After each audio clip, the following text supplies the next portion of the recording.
the majority of people who represent us want the majority of people to not be included. Half of my job as being an elected official is doing the work, writing bills, allocating funds to various different programs. But the other half, which I think a lot of people neglect, is communicating that work to the people. That's something that I've wanted to change because I think people should know what's going on. There's something called the Rent Guidelines Board in New York City. They have these hearings every single year where the people are able to come out and testify about how these rents would impact their lives, right? And usually at these hearings, it's like 18 to 16 people who show up. This board was proposing an increase of 16% of your rent for 2-year leases and 8% for 1-year leases. Oh, wow. And no one knew about this. We made a video directing people to come to the next Rent Guidelines Board hearing in Brooklyn. It ended up going viral and, had a line of over 1,000 people through this video. Instead of it being a 16% increase or 8% increase, it went down to 2.5% for 2-year leases and 1% for 1-year leases. You did that? Yeah, through the medium of video, it's storytelling at the end of the day, right? Laying out a problem, laying out how to create a potential solution, and also letting folks that they can be part of the solution.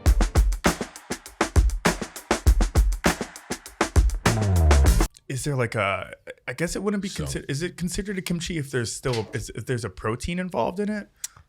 I feel like there's a anchovy kimchi. Yeah, right, for sure. So all the kimchi, the classic way of doing kimchi traditionally in Korea, in many places, they use some form of seasoned or salted seafood of some sort. Sure. Yeah. For the extra flavor. But because Korea is I think there was a statistic that I read. 0.1% of the population have seafood allergy. Oh, really? So majority of the population is very much well observed when it comes down to seafood. But I think as they became more commercialized in America with all these dietary restrictions in the stateside, they had to come up with gluten-free kimchi. Right. You know what I mean? Oh, I saw vegan kimchi at the grocery store. Exactly. So that wouldn't have the sea, they don't use fish sauce or anything like that for those.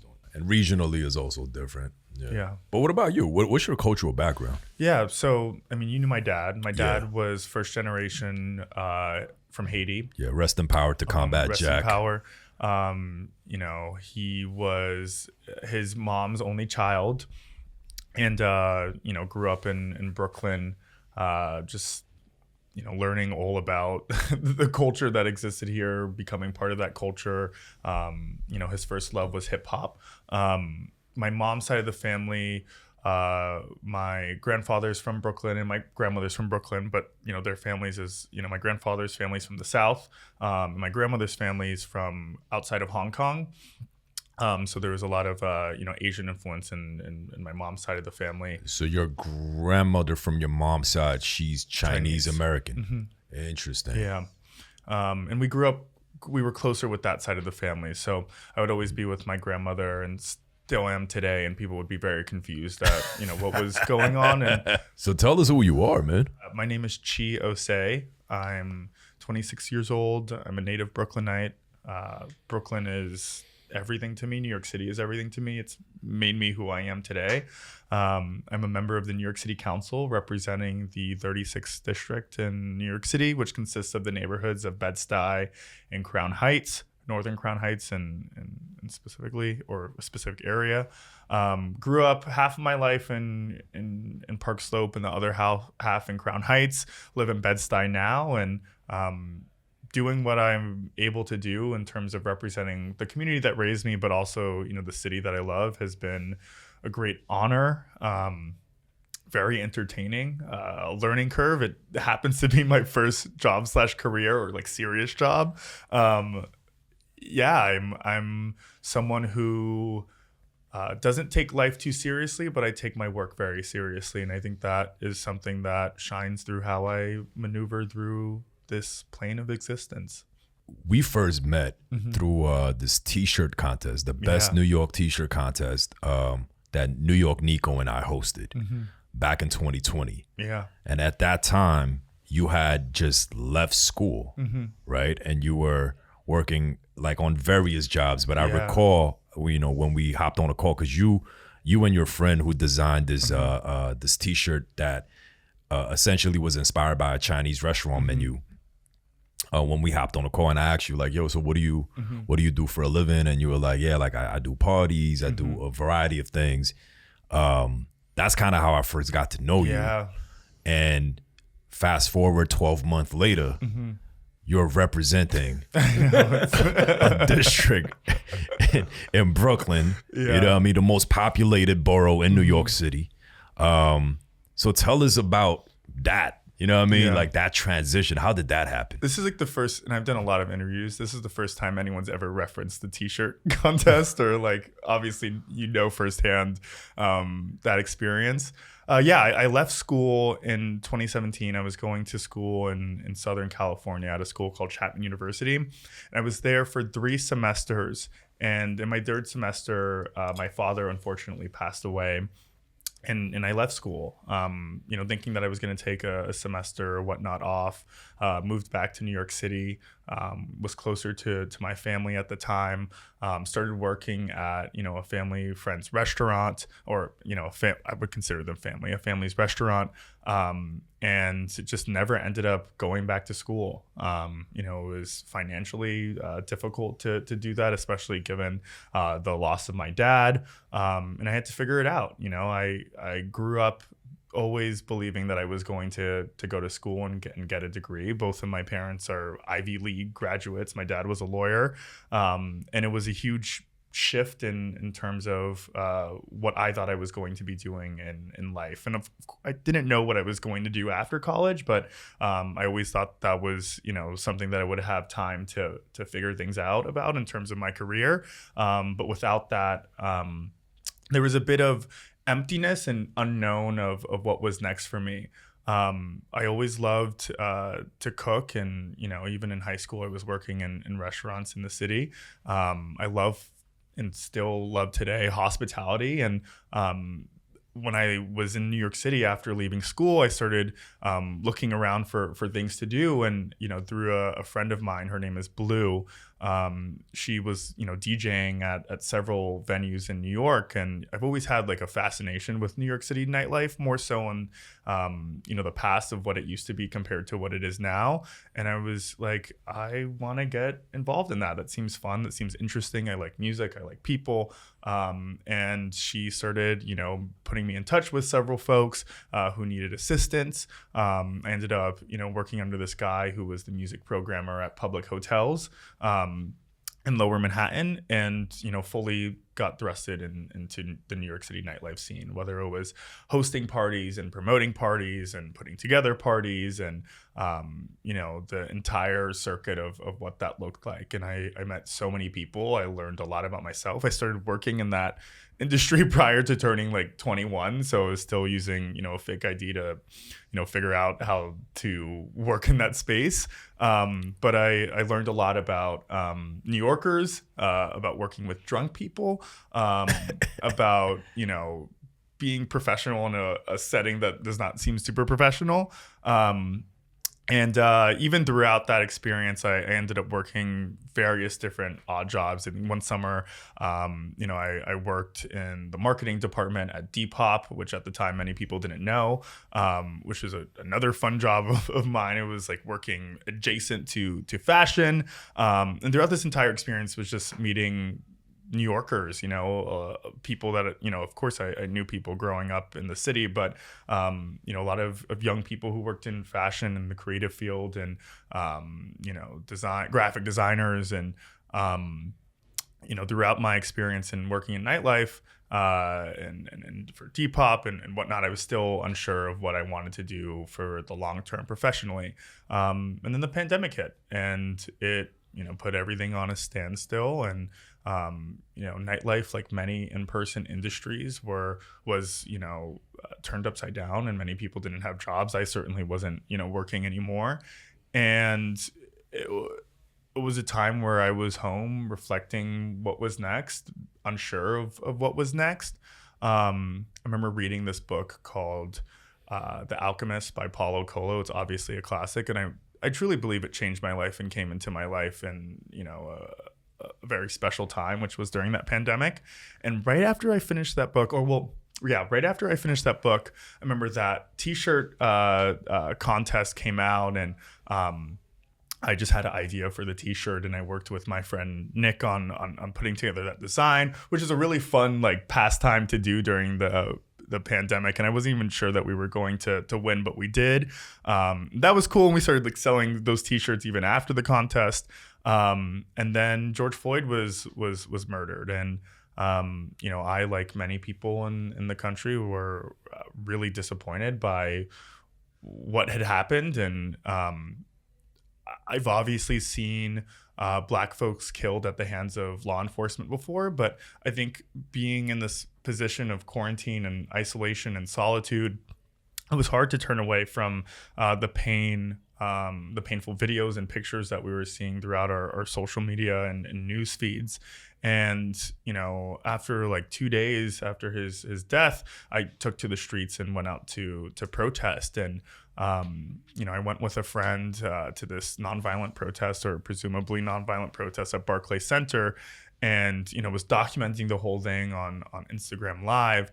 And this protest that was, a nonviolent protest with a lot of emotional, angry people, turned into like a violent carnage that was scary, but needed to be documented, I thought. The police were pushing barricades into people, pepper spraying folks, hitting them with batons.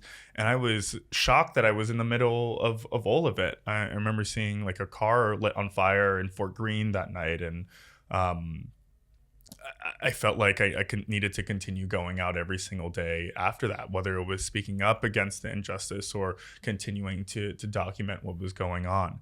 Am I speaking for too long? Did you guys want to answer? No. Okay. Keep going, dog. I can, if you don't stop me, it will continue. So, and I started going out every single day after that. Right. And even after that, like, first day that I went out and documenting it, like, a lot of people still weren't coming out, and they were just, that was their primary source of news, was like me using Instagram Live and posting about it. And I continued going out every single day, doing the same thing, meeting a bunch of different people. And I ended up meeting a lot of like other young people who were doing the same thing as me, and had this want of changing the narrative of how these protests were being perceived at the time. I think a lot of people were labeling them as, riots, and people looting and vandalizing. But a lot of what I was experiencing was a level of community, throughout this weird time, which was the pandemic and lockdown, as well as advocacy that was coming out of many of these protests. Folks were demanding things that I think needed to be demanded and heard by those who should and maybe were receptive to those demands. And I found a lot of like-minded people who were sharing a lot of the same beliefs and sentiments that I had. And we founded this activist collective called Warriors in the Garden, which at the time was a group of 15 to like 17 of us, all random people I've never met in my entire life, but folks that wanted to see a change. And we utilize social media to speak up about a lot of the things that we were seeing. We put together a lot of protests that took place, and it all boiled down to I guess a big moment within that group that I was in was honing in on the powers of our city government. Now, every single year, the city council votes on a budget of over $100 billion. I think this year it's $112 billion. At the time, I think it was 109. And, that's a bigger budget than 47 states in this country. It's a bigger budget than some countries in the world. It's a lot of money, right? That comes from taxpayer dollars, that goes towards things like infrastructure and healthcare and schools and policing. And through my advocacy of Warriors in the Garden, we, attended Occupy City Hall, which was a big movement in New York City at the time, of various different groups that were putting pressure on our local elected officials to do right by the people in this time of racial reckoning, of police reform, to, cut the bloated police budget and reinvest into our communities. Now, as someone who grew up in Brooklyn, both in Park Slope and Crown Heights, I could definitely see the disparity of resources in one neighborhood compared to another. The disparity between Park Slope and Crown Heights. Sure. Yeah, it's like literally two sides of the park. Absolutely. Yeah. It's vivid. I wanted to see a change in terms of how our local electeds perceive this moral document, which I consider a budget in the New York City budget. And I remember pressuring my city council member to vote against the budget, to renegotiate it, and was deeply disappointed when, he did not do that. And I remember in that moment, I was like, I've been doing this for a couple weeks now, and that's not even a long time, but it was my life at the time. I was nothing else to do. It was the pandemic, and I was so enthralled and emotional and passionate about what was happening. And I was like, fuck it, why don't I just run for office myself? Not knowing anything about running for office or even many of the mechanisms that existed within the New York City Council, but having this strong want and need for seeing change, mainly on the micro level, which helped me cope with a lot of the inequities and problems that exist on the macro level.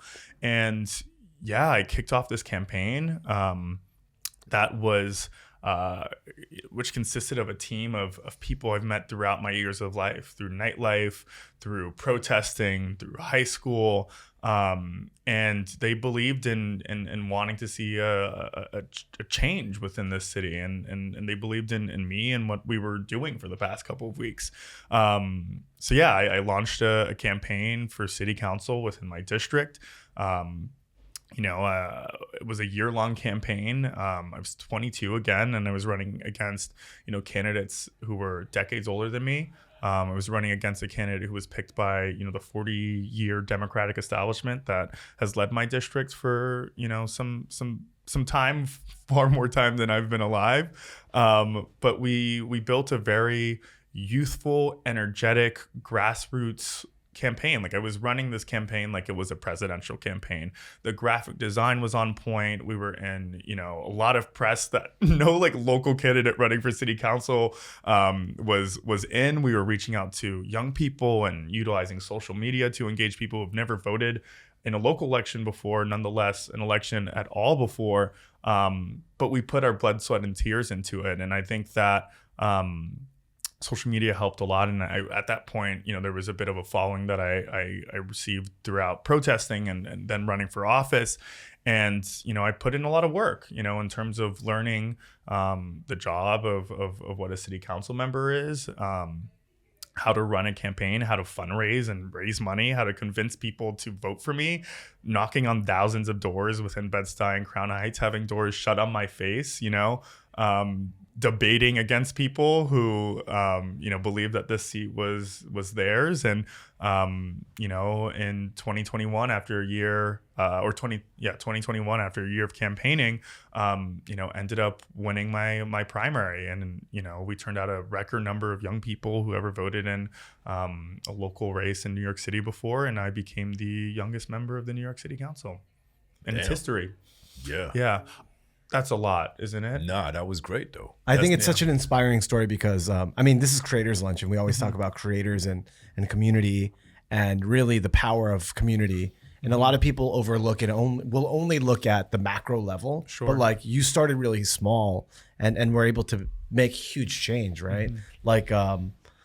Was there a specific number or how targeted was that, right? When you go into politics, and full disclosure, I have a I guess cousin-in-law that was trying to run for George Santos' seat recently. Sure. Yeah. He dropped out because the other guy. Who's your cousin? Austin Cheng. Okay. Yeah. So he ended up coming back. Anyway, long story. And the first question I had for him, I was like, so what's the number? Yeah.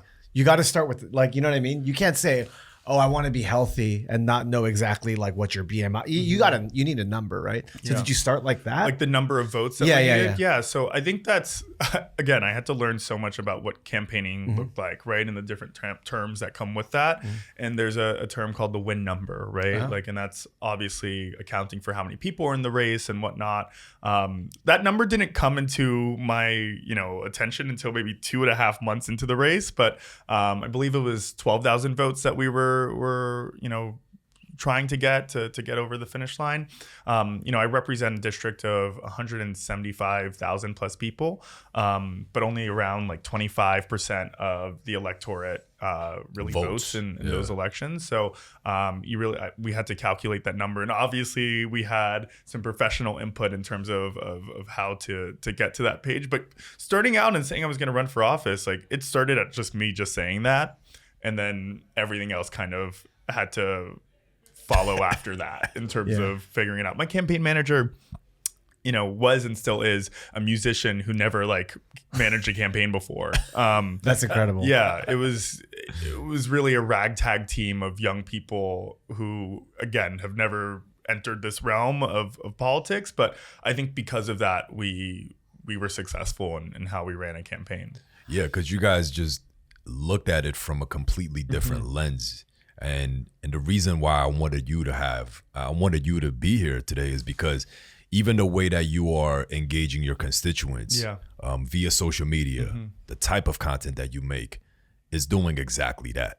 Yeah. I have never seen, not that I'm an expert in New York City politics, but I have never seen other city council members or people in the Congress, people in the assembly, do what you do in terms of making very appropriate short form content that is native to the platforms.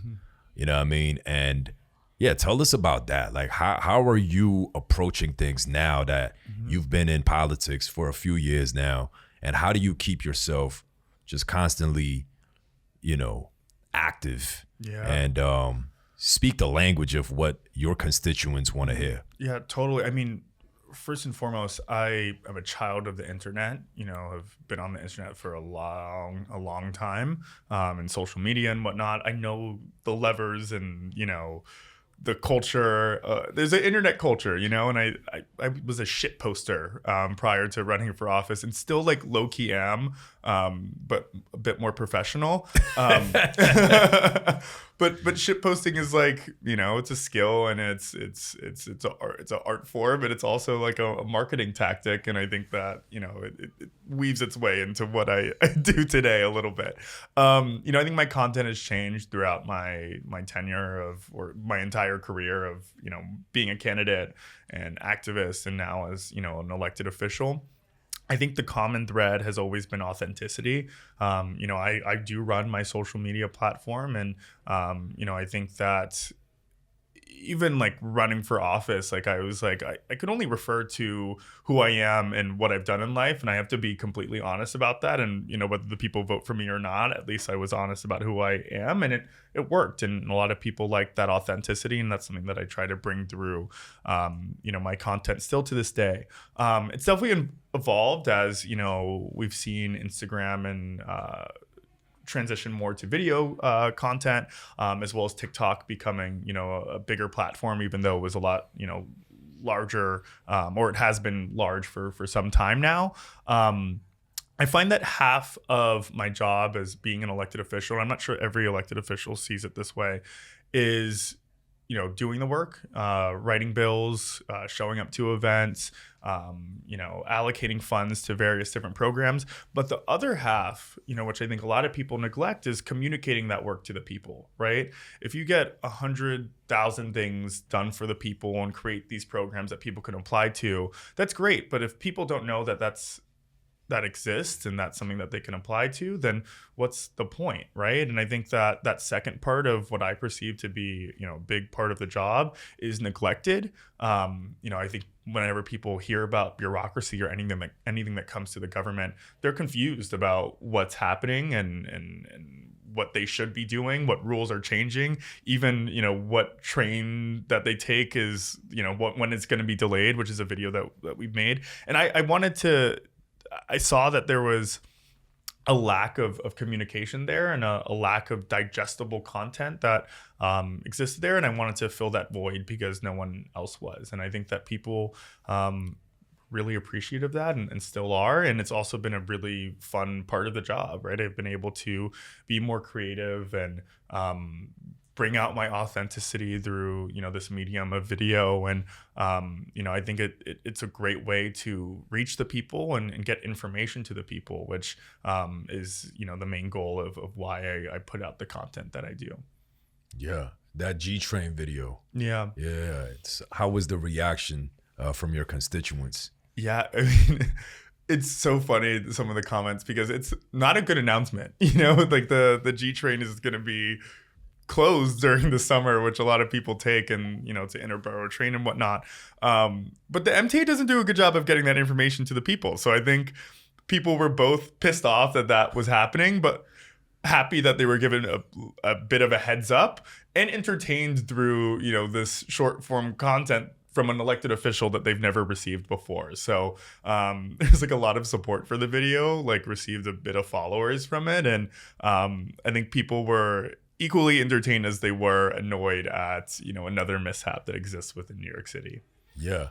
I think you do such a good job of surmising, like what you said, like these complicated things that as just a regular person that probably tunes into New York One once a week, wherever, like I don't understand what's going on with the real estate industry. I don't understand what the FAIRS Act is. I don't understand, what does it mean when Mayor Adams says that he's going to cut budget for the public school and public libraries? Like I just don't understand those intricacies. And to have a representative essentially making it simplified, that is digestible, I think is super important. Why do you think that there aren't more politicians like yourself doing that? Sure. I think I have like 2 or maybe 3 answers to that.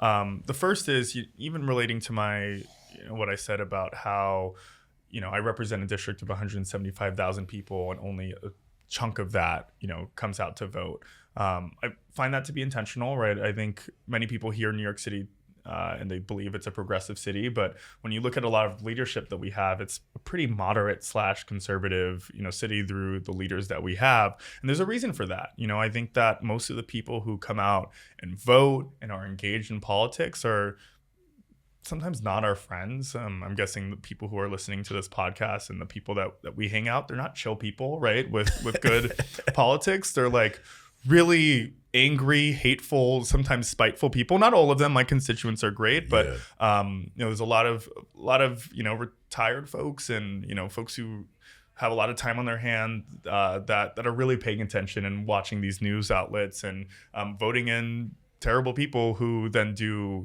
things that hurt our city and don't make it what I believe to be a city of progress. And I think that is related to how communications work through our elected officials. I don't think that many folks who are doing or not doing a very good job want that information to go to old people, right? So why create it and or configure it to be digestible or summarize it for the people when it's actually harmful for the people, right? And I think that's something that I've wanted to change because I think people should know what's going on. I think that this is so cliche to say, but knowledge is power, right? When people know about what's going on and are also given the tools on how to change, something negative that's going on, then I think that's how we create change, even on the most, micro of levels. But I do believe that the majority of people who represent us want the majority of people to not be included. That's why you see voter suppression across the country. I believe there's a level of voter suppression that exists within New York City and New York State. If everyone was mandated to vote, I think our city leadership would look a lot different than what it looks like today, right? I'm not sure if we would have, a cop as the mayor. I will say that, the second part of that question is, I don't think it's all malevolent and people trying to keep people out of it. I think a lot of people who are in office are a bit older than me. So I think that their handle on technology and social media is different, and it may just be the lack of know-how, right? In terms of how to do that, right? How to package information and put it out in a way that that people are able to understand. So I think there's a disconnect that exists there as well. So knowledge is power, right? When you give people this information and tell them what's going on, it's how you're able to move things, right? I find that government, and I'm sure this is not a surprise to anyone listening, is something that moves so slow, right? It's a complacent structure, both from the federal down to state, down to city level, which is a reason why I ran, right? I wanted things to move faster, to help people quicker. And, I find that, there are special interests that don't want things to move quicker and to help people or whatnot. An example of like us using social media or how I've used social media in my office to energize people to move the needle is, last year or every single year, there's something called the Rent Guidelines Board in New York City, right? It's a board of individuals who are appointed by the mayor who vote every single year how much the rent should go up for rent stabilized units within New York City. They can vote for it to stay flat. They can vote for it to get cheaper, but they also vote for it to increase. And who's part of this voting committee? People who are appointed by whomever the mayor is. So it's fit through, they're all appointments. All appointments. Yeah. Wow. They're not elected positions. They're not elected. No. Wow. And that's why when you have, a mayor who's more lenient on real estate, you see rent go up even more, right? I think in his first year in office, we saw rent go up, the largest amount that we've seen in a while, right? That's why you see like these headlines about it's getting even more expensive.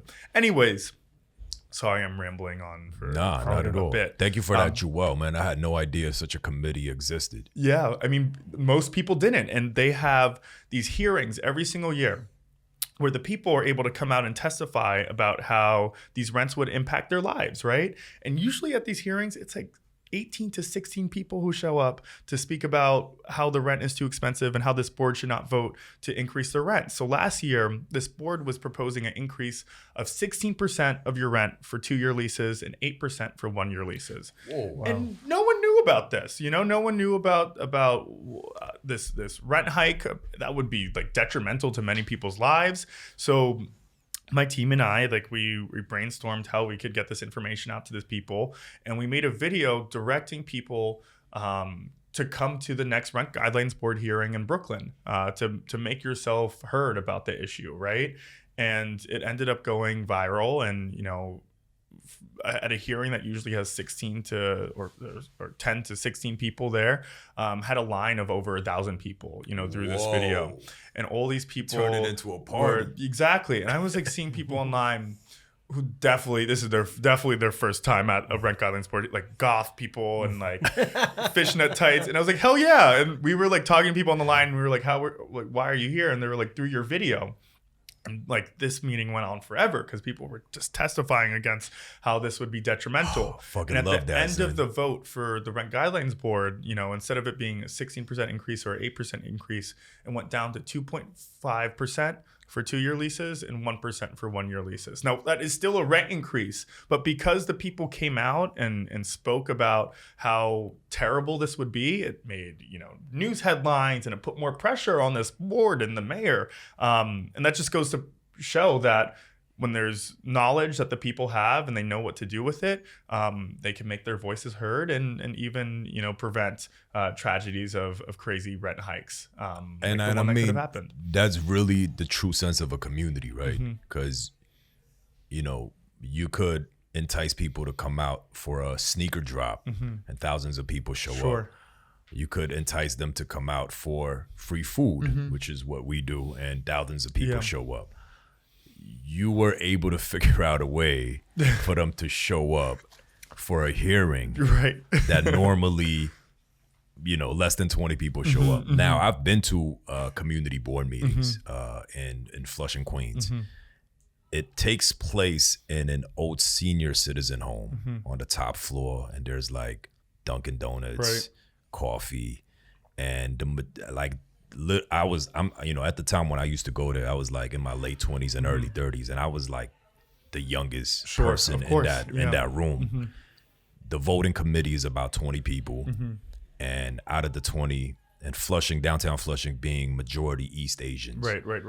The voting committee's cultural makeup didn't represent that. Yeah. 'Cause I believe it was like 15 to 13 like white folks of various backgrounds. Right, and, right. You know, maybe had like 3 people that were of East Asian background that were voting. So I say all that to say that was a jarring experience for me because they were voting on everything from installing a stop sign to the new development that will impact the neighborhood for a decade. And yet none of us knew what was going on. Right. And this group of people decide on that. So, and I was thinking the same thing. It's like, how can we make this shit lit? Like, how can we make this more fun so that people like myself could actually show up to this? Yeah. You did that. Yeah. I mean, and through the medium of video, it's, you know, it's storytelling at the end of the day, right? It's laying out a problem, laying out how to create a potential solution, and also letting folks that they can be part of the solution, right? And I think that in that case, in that video, it was very exciting for people to be a part of that, right? And I think that TikTok and Instagram Reels has created a space for those types of stories to manifest into crowds and bodies of people. And I've been inspired by some of those videos. Like even like, I like when people do like treasure hunts across the city where they leave little items everywhere and it creates like this, it gamifies life a bit, right? And I wanted to do that through the lens of governing and people power. And I think that was our intention when making that video, and also future content that we make and will continue to make. I usually talk a lot more, but like you're dropping so many gems. I look, at the end of the day, I think it's about service and utility and being able to provide utility for your community. Yeah. And that's very clear in what you do. And I think the first service that you could provide is just clarity, right? Yeah. I think that genius is being able to take something that's very complex and make it seem very simple, right? Not nuanced, even though it is nuanced, right? I think if you're a charlatan, you basically take the very simple thing and you try to obfuscate it into seeming very complex, right? And I think you as a creator, as also someone that, you know, serves, you're just taking these issues that to many people might seem very nuanced, which are, but distilling it down into a way where there's a hook, there is a very clear call to action, there's a very clear utility. It's like, I did not know that, right? How intentional are you about calling yourself a creator and thinking about your, like, how strategic are you with like how you tell stories? I've never called myself a creator. Interesting. And this is the first time I've been called a creator.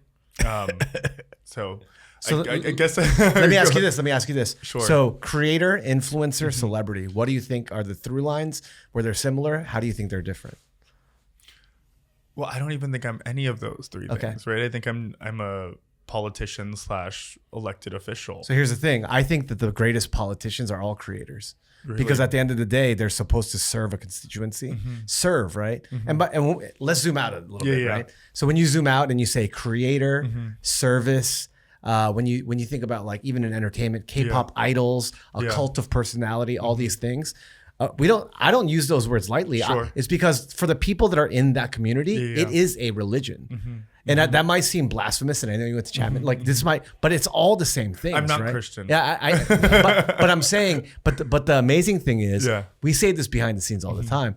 I used to work in music too. Yeah. Whether I'm doing a rollout for an album, trying to get people to come to a service, or get people out to a party, it's the same thing. Absolutely. At the end of the day, can you provide a utility that serves the people that want to go there, right? And then can you do it in a way where you have trust and transparency, right? Totally. And then you get to a place where when you can set that up, it serves itself, right? Then it starts to self-police itself in that, like, hey, if you're part of this community, we stand for these values, right?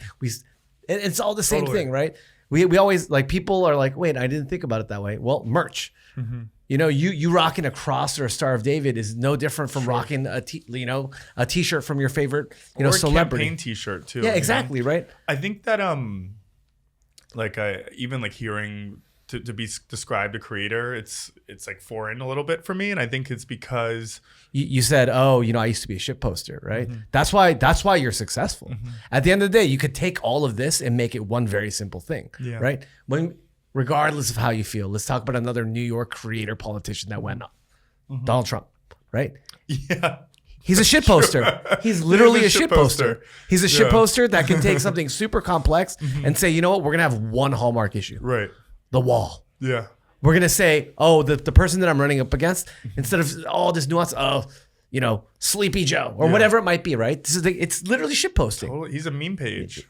Yeah, but people like meme pages, and but again, most people don't. They think of him as a politician, right. maybe even as a celebrity because of The Apprentice and all that stuff. But at the end of the day, I think that he's a creator in that there's people that understand his values. And if he was to, whether it's moving from X to Truth Social, moving from this part of the United States to this part of the United States, people are willing to go. Yeah. People are willing to do, and that's why we do what we do. That's all ends of the spectrum. We say this all the time. Obama was a very great creator. Like his whole campaign was predicated on one simple word, hope. Yeah. What the fuck does that even mean? You know what I mean? Because hope could mean so many different things to so many different people, but he simplified it. Right. You know what I mean? And he was able to, great packaging, right? Shepard Fairey drew him. Yeah. You know what I mean? Great products. And right now, if more so than ever, like he has transcended into becoming a creator. Like he has Netflix shows he's continuously providing utility for his community. Yeah. Like his lady, Michelle Obama, has book tours that a good number of people show up to. And I think being a politician, being a rap artist, being whoever that has amassed a huge community, the formula is a lot similar than different. Sure. It's exactly the same. And by the way, it's just a nuance that we talk about all the time. So I think this model might work for you. A celebrity is a one-way arrow to an audience, right? That means you're just selling to them, right? But a creator is a two-way arrow to a true community, meaning that there's a dialogue, right? Totally. Which is what you're doing. Which is what you're doing, right? Which means, to be honest, you can flame somebody and shitpost them, and you can't get canceled, right? Because at the end of the day, people are like, no, fuck that. I know exactly what this person stands for, how our beliefs sort of align, right? And that's why you're actually seeing a purge, right? This idea of like, everybody standing for everything means you stand for nothing. Absolutely. Right? So people want you to have an opinion. And that's where we're at. And by the way, we go through these cycles. There will be another cycle of consolidation where people want all of that. But right now, people want something where, your community, because you could belong to so many communities through technology now, you might be into Roblox and you might be into Trap, you might be into whatever, you can belong to all these different things. Literally. In the past, it was like you're only defined by your geographic location, by your, by what language you speak. But like we're coming into a world where like the fluency is like so global now. Which I think, which is you. That's you, man. You have a Chinese grandmother who likes a black nationalist. Your first job was working in downtown, working in the club scene, and while taking another job at Depop. And you worked and you lived in Park Slope and Crown Heights. You have that fluency. And not only that, you're a born and raised New Yorker, but you also spent time in Orange County. I'm from California. Oh, okay. So like that's a whole nother thing, right? So it's like it's definitely. Where'd you go to high school, by the way? Friends Seminary. Okay, cool. Yeah, I mean even that, right? Even that informed your fluency. Totally. I mean, I completely agree. I think my hesitancy in like saying to self-describing myself as a creator or any of the other categories is I still work in politics, right? And I think that narrative and self-description of oneself, you got to be careful about, right? I think even though I do create content and whatnot, I think that it's my main goal is to always, help the people who got me here, right? Who and even those who didn't, right?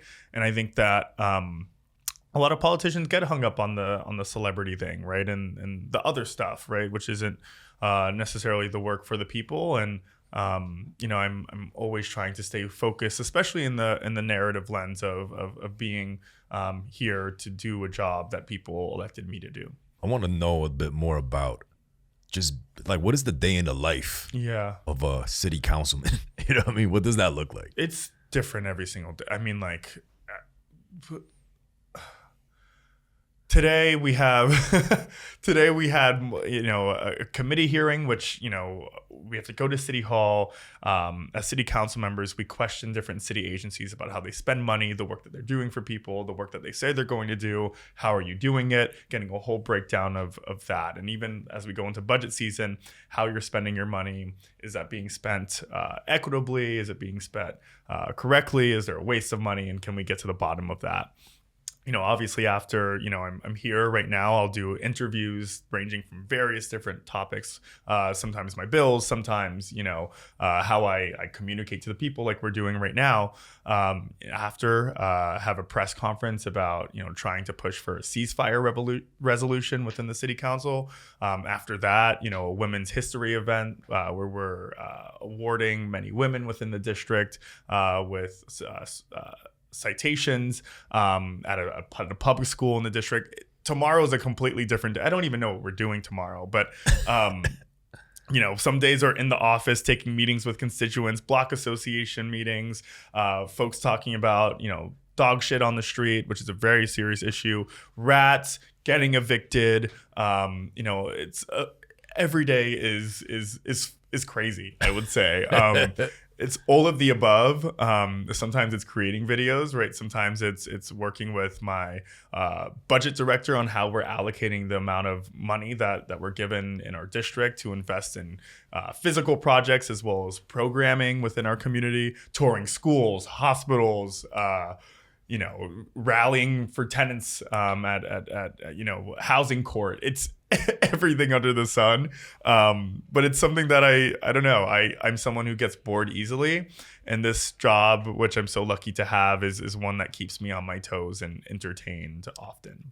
Forgive me for not knowing. How long is the term? How long is your service? Yeah. So because I won during a redistricting year where they redraw the lines, instead of having 2 4-year terms, I have 2 years, 2 years, and then 4 years. So I'm currently in my 3rd year. Just won my re-election in November. Congratulations, thank you very much. Yeah. And then have another race next year. Wow. So that was another thing that I was, because I think, so city council, the terms are 4 years. Yeah. There's usually 4 years. Usually 4 years. Assembly is what, 2 years? Assembly's 2 years. State Senate's 2 years. So it's like you're implementing an X number of month of doing the actual work, but then you're also, frankly speaking, sidetracked to campaign to get reelected. Yeah. So, like, I'm curious, like, how much of your bandwidth is focusing on, like, when you're on this term, like, how much of the bandwidth is like, yo, I got to think about my next term, and how much of it is like, yo, we got to take care of the matter at hand. Sure. So my primary isn't until June of next year. So right now it's keeping the pace and keeping the course in terms of just doing the work, being present with the people. I have a wonderful staff, constituent service team who helps people out with day-to-day issues. Making sure that we're there for the people. If you're doing that, then, you don't really need to be campaigning, but of course you always need to be campaigning. So I'm raising money, several times a week, calling people to donate to my reelection campaign. I don't know if I have an opponent or not yet, so that sometimes changes the intensity of campaigning, but in this stage it's asking people for money, and then in future stages it's really breaking it up by like knocking on doors and is it a standard number? Can you talk about how big your team is? Like what's it take? I think it's 8 or 9 of us. I mean, I should know better, right? It's 8 of us. Really wonderful people. I would not be able to do what I do and be as good as what I do if I'll consider that if it weren't for my team, and they believe in me. A lot of folks, were there with me when I was campaigning, but they care about the work and we have fun. I think I'm a fun person to work with. We should interview the staff. Yeah, you totally can. Do you want to? He's a man of let's get the food in here. Okay. Do you guys hear my stomach? Nah, not at all, bro. Where were we? Just a split on your days. I mean, I don't think it's very much. It's not very different than being a CEO, right? I mean, you got to think of it probably in like thirds. A third of your time has to be spent on actually setting forward the product vision. Like, what are you actually building? What are you going to do? The actual work. Second is recruiting. You got to get people, whether they're your constituency or people that are going to be on your team to help you execute on building the thing that you want to build. And from what I've heard, finding good people is hard. I can't relate, but because I've had people on my team for like from the get-go, but I've heard it's hard to find. Actually, how do you can we walk through that process? And by the way, third is get the money. You got to get the bag, right? Sorry. Yeah, actually, let me get a fork as well. All right. It's going to be a little bit, but I'll be right back. Okay. Oh, is that why? Yeah. You know how they're always like short sometimes? Really Yeah. short. You know what I'll do? Give it a little shake. Mix it up, There it is. That's a good idea. Pull it up. Since you're both Korean, when you like eat Korean food from a place that you don't know, are you always like a little skeptical about? I mean, that's a good question. So, as a Korean American who grew up in Queens, I rarely eat in Koreatown in Manhattan. Sure. Yeah. Why? Just the quality on the 32nd Street. Listen, I respect all the businesses over there, but just because I am of Korean American descent and I grew up and I still eat Korean food, you know, I'm hypercritical about a lot of dishes. And 32nd Street, a lot of the businesses, they used to be 24 hours. So that means that the prep process is a little different. And because the overhead in these restaurants are so high, they need to turn around food a lot faster. Yeah. So does that affect the quality? Totally. Not saying that it is, but I'm going to assume as a consumer it does. You know what I mean? The proliferation of Korean food over the past couple of years, in terms of like popularization within the West, has been crazy, huh? Yeah, I mean, I think it's all Do you interconnected. agree, or do you think it's like Totally. happened? I mean, in New York City, By design. in New York City, all the top rated, hottest new restaurants are some sort of a variation of Korean cuisine. And, you know, you could explain, like Brian could explain why, could explain further on why that is by design, but it's all interconnected with the rise of the popularity of Korean culture holistically, whether it's K-pop, K-movies, you know, all of that. And it's by design in the sense that South Korea as a small country is smaller than New York State in terms of landmass. And it doesn't have much natural resources. You know what I mean? It doesn't have oil, doesn't have like, you know, interesting resources that is going to help essentially grow the company. I mean, grow the country. And its core resources is brain power. Yeah. And brain power comes from human beings. Yeah. And which is why Korea has invested in what they call soft power from the very jump. That's why K-pop idols are like these entertaining assassins that could dance, sing, speak 4 languages, look perfect. You know, there's a reason why they are groomed that way, because, we can't compete with all these countries when it comes down to resources and actual population. Yeah. You know what I mean? So how can we kill them? Yeah.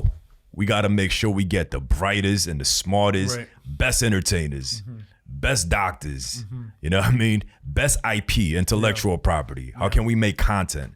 You know what I mean? So, and that also translates to food. Yeah. Yeah.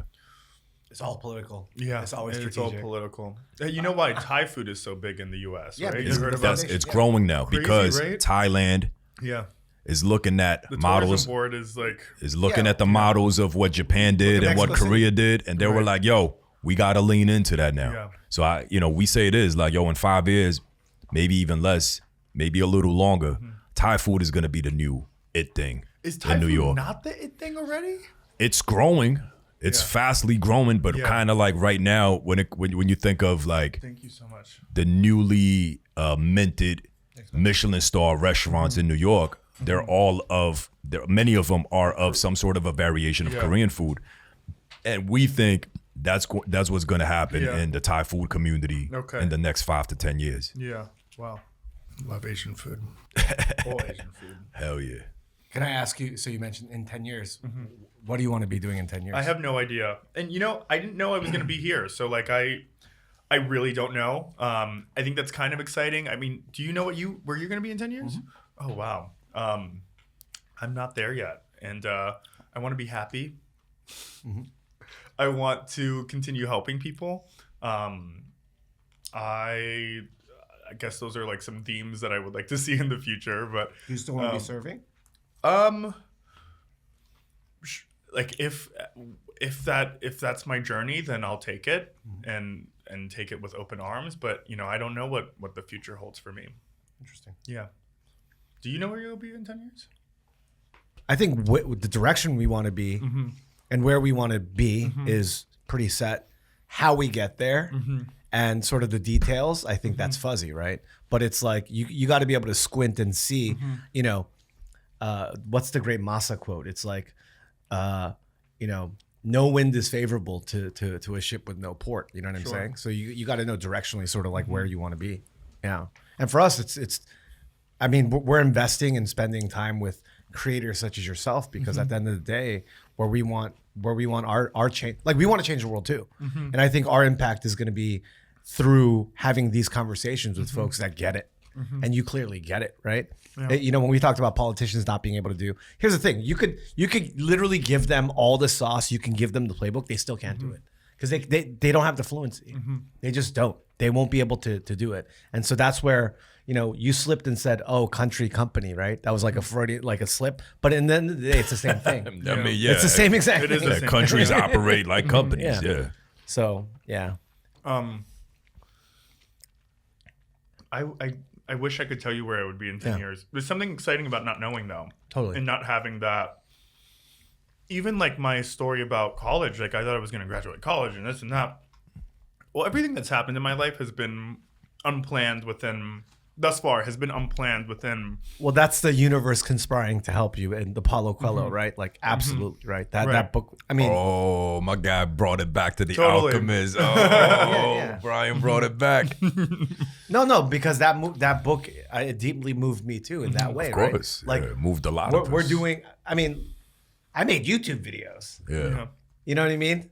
But I was working in corporate finance, and I live in New York now, but went to college in Orange County too. Like, you know what I'm saying? It's like, how could you plan these things?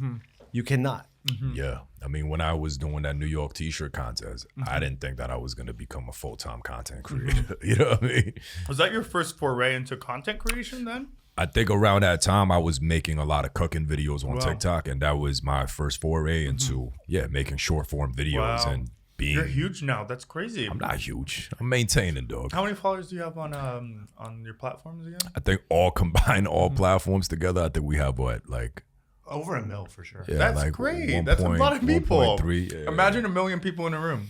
I know. I always try to do that when you like. We think try to about- imagine 1,000. Yeah, that's insane. They wouldn't fit on this floor, right? They wouldn't. yeah. But like I think another thing that I wanted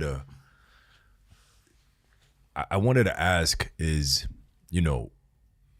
how do your constituents perceive you? You know what I mean? Like, cause you're a young person who traditionally didn't have what people would consider a traditional political background. You're super active on social media. And I don't know what is the makeup of neighborhoods that you represent, but it's a very diverse neighborhood, right? There's a huge Hasidic Jewish population in Crown Heights. A newer, I guess, I don't like to use the word, but transplants that are moving into parts of Bed-Stuy. And then there's a tradition, like a historic Black population that's been there for decades. You're representing a very diverse group of people. And I'm curious, like, how do they perceive you? I can't speak for everybody, but it's mostly positive. People like the energy and the newness and the authenticity and transparency that I think that I create through how I operate online, as well as operate in person. And then also, like I was talking about my staff, we do the work, you know, we are really responsive to those who come into our office. And that's why I wouldn't be nothing without them, because I, you know, operate in this public setting. And of course I do like constituent service work when I can, right? But they do it on a daily basis. You know, they pick up the phones when someone calls, and that's really the bread and butter of the work that I do, right? It's getting the job done for folks and making people's lives better. So we do have a lot of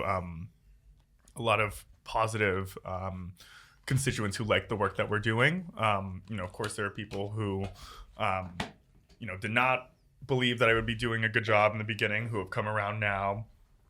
People who just will never like me, and that's, you know, something that you have to come to terms with in life. And I think that's a minority of people. Well, that's another thing that you probably got used to living on the internet. No matter what you do, there's going to be people that misconstrue or take things out of context, right? And you can't keep everybody happy. No, I think being in the public, like I have been over the past couple of years, was a exposure therapy of, you know, people giving you shit online. Exposure therapy? Explain that. What is that?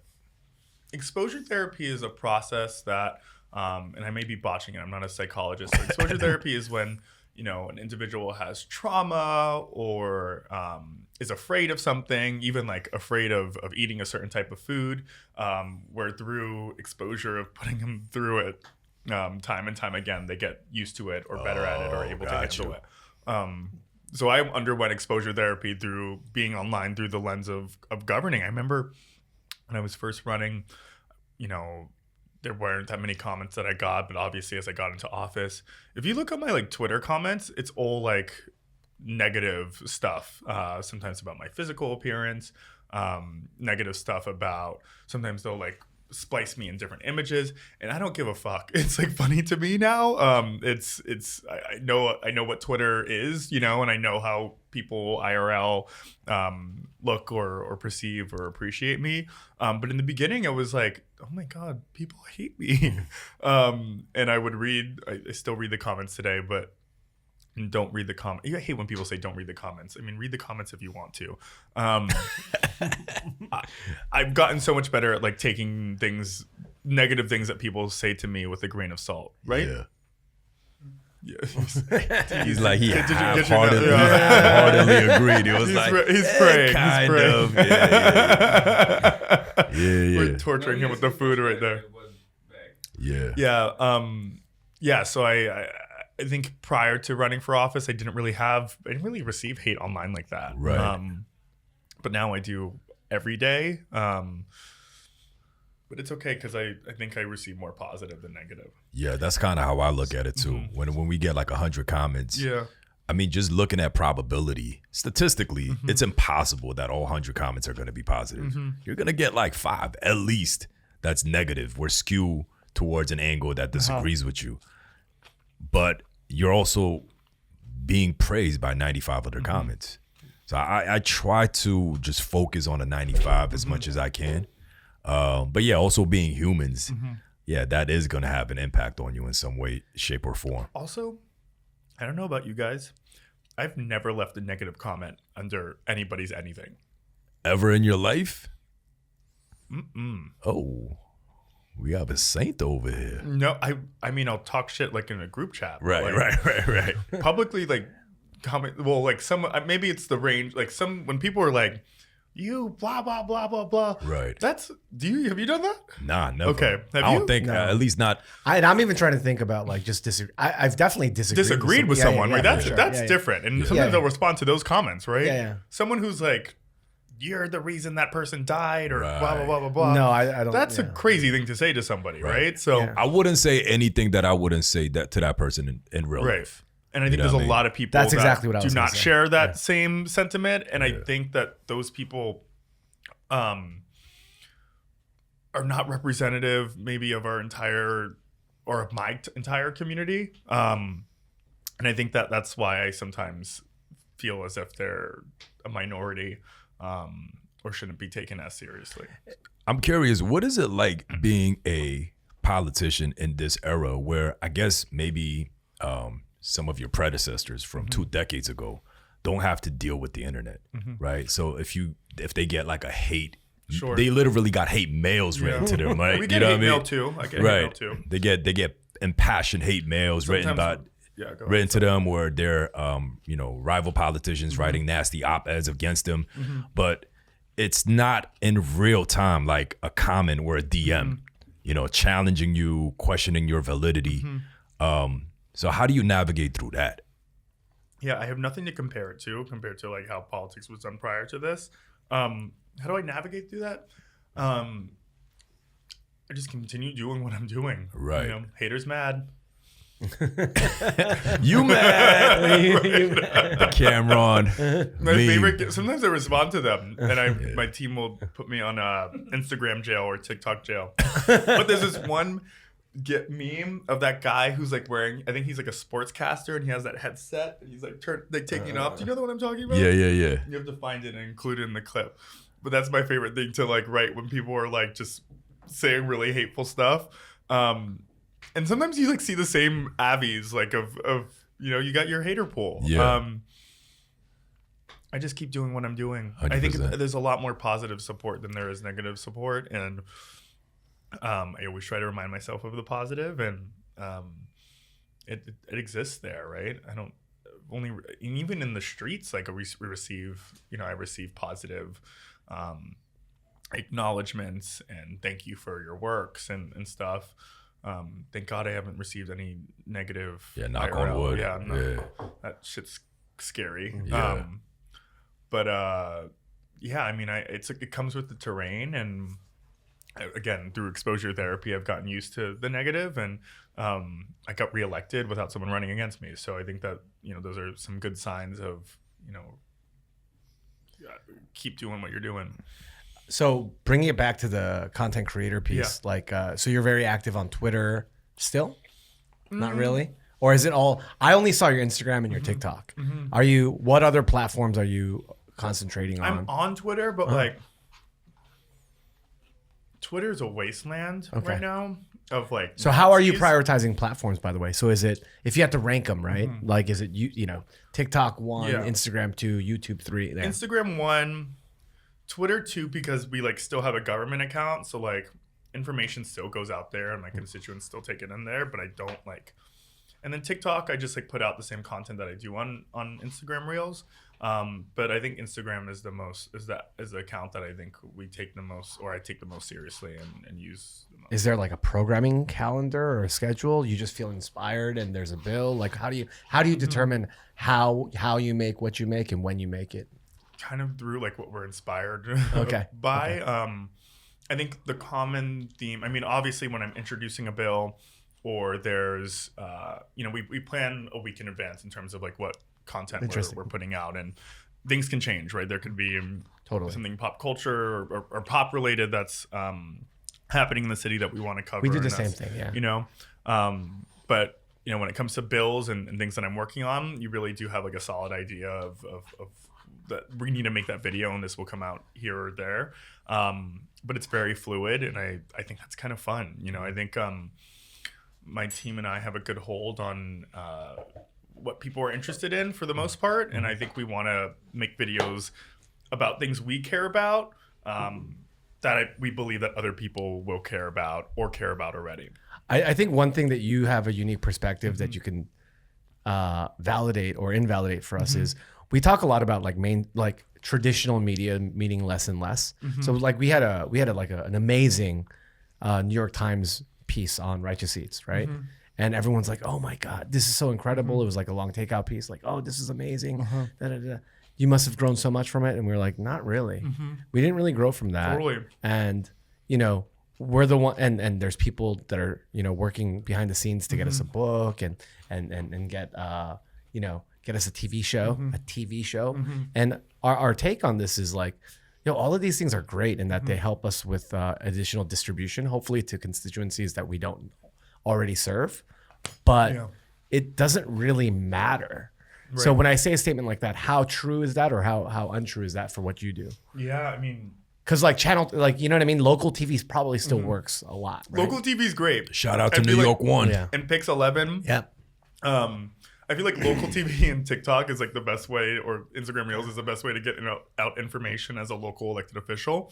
The algorithm really knows what it's doing on those apps, you know, especially when it comes to geography.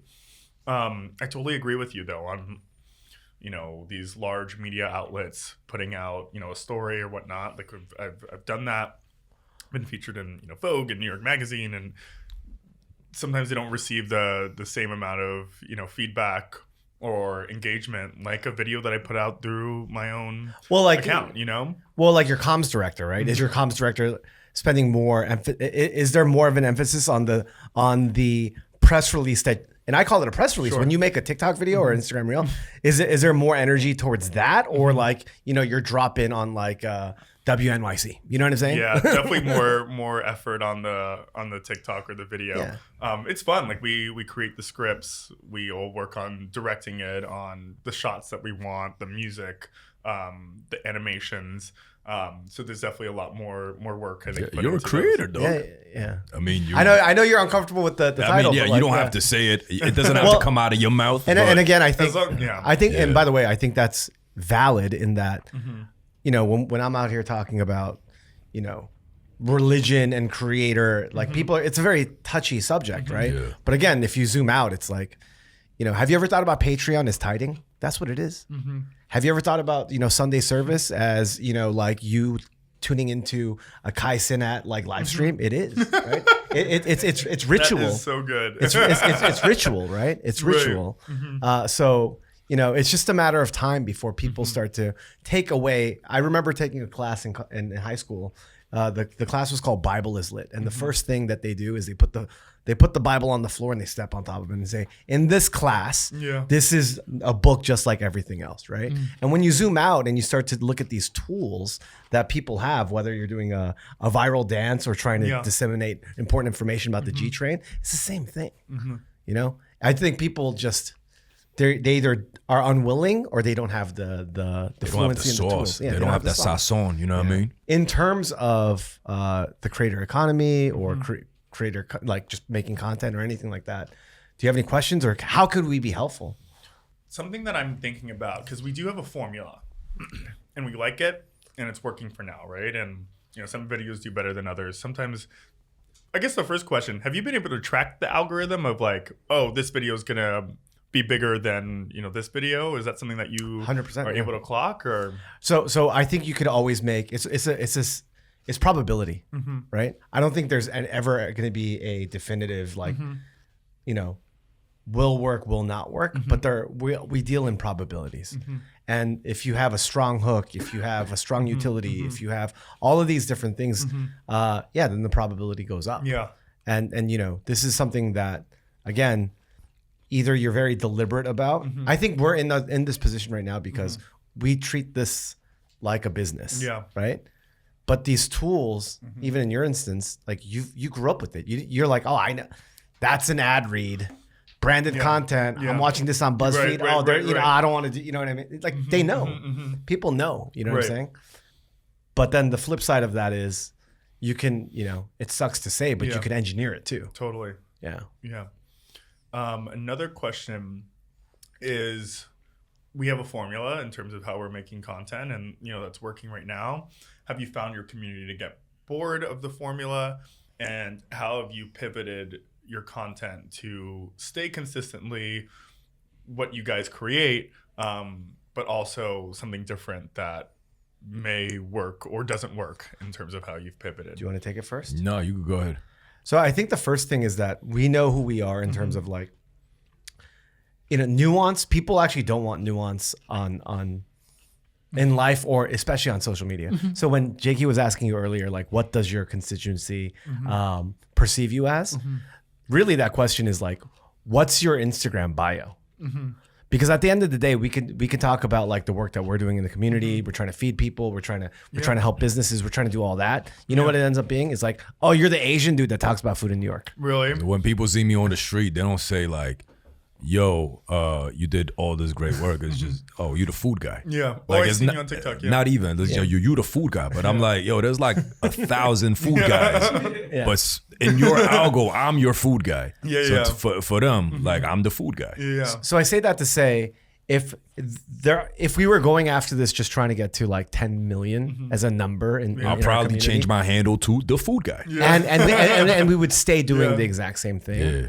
But what we're trying to do is something much different, very different. So actually, one of the things that we actively do is constantly change. So the moment that the moment that they say, "Oh, you're the food guy," or you cover restaurants a certain way, or you're doing this, then we launch Creators Lunch, right? Yeah. Because the thing is, like, your audience will want to grow with you. Like your true community and your true audience. Your true audience. I think you got to not the emphasize passive FYP audience, right. but the true community. And by the way, not even true audience, but true community. Sure. The people that will, subscribe to your Patreon. Yeah. They'll buy your poster. They'll come out to your show. I mean, that's what a rally is, right? Like all these things. Those folks, they want you to grow because then they might know you because they saw you, protesting in the streets for the George Floyd. But then they're staying with you because now they're very interested in your take on your house as it pertains to housing. Yeah. You know what I'm saying? So we actively try to come up with new formats. And the thing is, it's always changing too, right? So in 2020, we were very deliberate with everyone was trying to use drone shots, RE lighting, microphones, all that stuff. We're like, okay, cool. Well, if everyone's doing that, then let's use the iPhone earpiece and do stuff in a way that's completely different. If everyone's doing food in a way where it's about like the spectacle of the cheese pull or like how cheap it might be, we're like, why don't we actually go in the kitchen and talk to the folks that are actually making it, understanding. And now that that's it, we're gonna push. We're gonna keep pushing. Yeah, everyone started doing. Yeah, it's crazy how do you feel about people biting your style?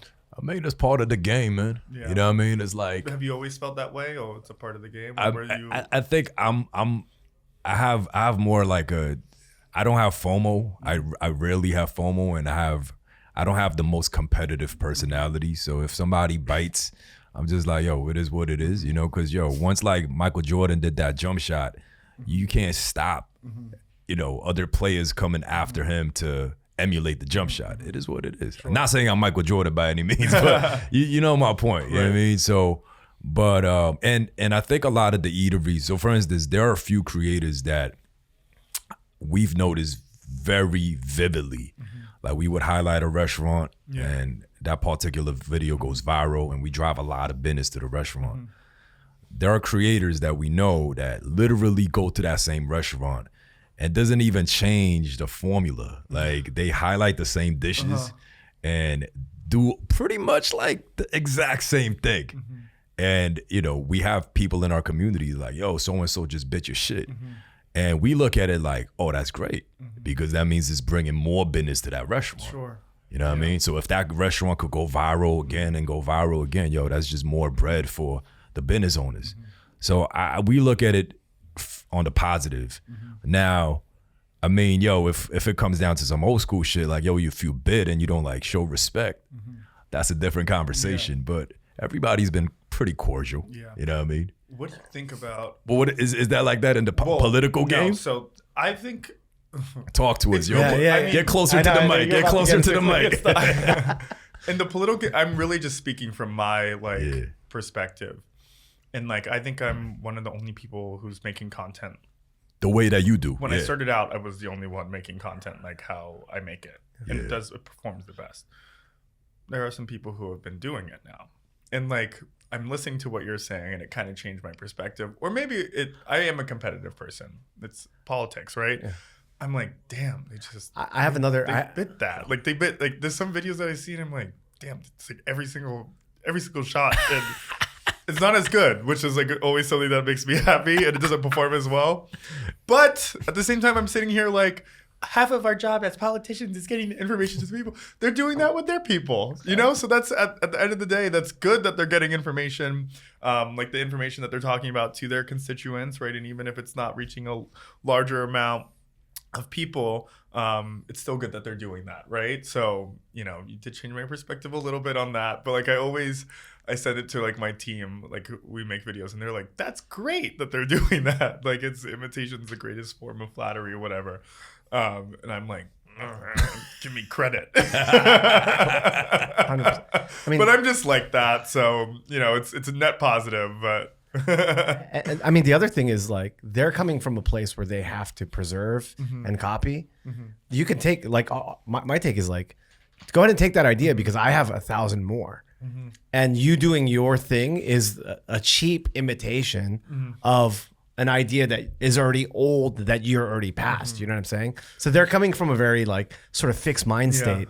Whereas like, yo, I mean, by the way, it's gonna happen even more, man. But with the sauce that you have, but that's my point. You can literally give them the same playbook. They can't innovate like you will continue to innovate. They can't deliver what you deliver the same way. They just can't. Sometimes this is the thing that pisses me off the most. I would say I'm a bit more like on the left in terms of like where I exist in politics in New York City, a bit more progressive. And, there'll be people who don't sign on to the bills and whatever, this, that, don't like the video. And they'll come up to me, show me how do you make your little videos. Little videos. My little videos, like CapCut. Go download CapCut. That's what I use. Yeah. But yeah, it's like there's some people, well, especially since like it is an older pool of people that I work with. I think that they think it's like 1, 2, 3 or whatever. Yeah. But it's not. So, they think it's whatever. That's another little thing that I deal with. Thank you for sharing that because we get that all the time too. Like, even until recently, even actually today, and this isn't a knock to the business owner that we highlighted today. I pulled up, he pulled up with a phone. And we had these just mics that you just, it's like a magnet. And the business owner was like, "Oh, it's just you two? Oh, and that's it? Like this is it? This is your setup? You know what I mean?" And we're like, "Yeah, you know what I mean? This is it." And I think there's still, and again, I don't think there's anything wrong with people that have bigger production. Sure. I think it's great, and I think there's a time and place for all of these things. That's a compliment, though, for them 100%. To be like, "Damn, you make all that content with 2 people." Exactly. Like that? That's kind of how we look at it now. You know what I mean? So, the little video that you're making. It obviously has an impact on whoever this person was for them to bring it up to you. Yeah. So look at it as a compliment. Yeah. I know. I'm being very candid in this conversation because this is why this is going to do well. Like, and this is why you're doing well. I'm a shit poster and I love people and stuff and like I love giving back to people, but I'm a hater. Which council which New York political openly talks about this shit? It's like, yo, who says that I'm a shit poster? Well, actually, I don't know if you've seen. That's the other thing that, again, being our point of view, when people talk shit, we'll literally pin it. Yeah. We'll pin it. We'll pin the comment. We'll pin the comment, or we'll reply to it. So the thing is, like when people, it's all just more. Like of a resource. Yeah. It's a resource for us. Sure. And so many people, especially in traditional media and politics, they're like, you can't do that. And we're like, no, you have to do that today. You have to be able to play, it's judo, right? You have to be able to like reply and do that. So the other thing about this is people, I know we got to wrap up. The other thing is people right now are saying, oh, how do you make your little videos? That's no different from like fine dining for us. They're like, oh, we don't really do that. TikTok Yeah. And guess what? That was 2 years ago. Sure. Now they're coming back and they're like, oh wait, you just had Jose Andres on? Yeah. Oh, actually, can we get on your little TikTok now? How do you make your little videos? Right. And it's gonna be the exact same thing. And what are you like? No free clout. Great, man. Thanks. Like whenever someone wants to collab with me, I'm like, okay, no free clout. Sign on to my bill. For sure. Love it, man. Yo, thank you for your time. Thank you so much for having me. And thanks for lunch.